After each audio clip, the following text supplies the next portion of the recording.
However you get your news, when it comes to healthcare, there are three letters you'll hear nearly as often as NHS. PFI. But what is PFI?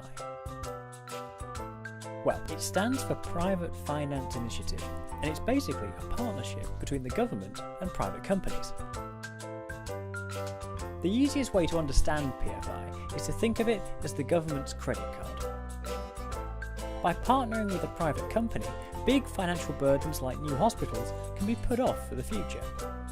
Instead of paying up front, the government makes annual repayments to these private companies.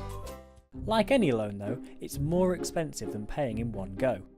£11 billion worth of hospital and healthcare services have been provided through PFI, but these contracts will end up costing the taxpayer a huge £80 billion. If you manage to borrow £11 billion in a typical high street mortgage today, you'd only have to pay back £23 billion. It means that this year, £2 billion of the NHS budget will be spent on PFI repayments. PFI repayments put a strain on hospital budgets, and sometimes it's too much to handle. In 2012, South London Healthcare Trust went into administration. It had debts of over £150 million, and it was spending 14% of its budget just on PFI repayments.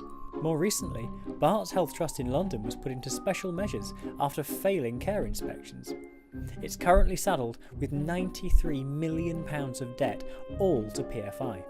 Because of these huge debts, most people are against PFI contracts, but even so, they're hard to do without. In 2009, when he was in opposition, George Osborne said that PFI has become totally discredited. But a year into his time in government, in 2011, he created 61 brand new PFI contracts.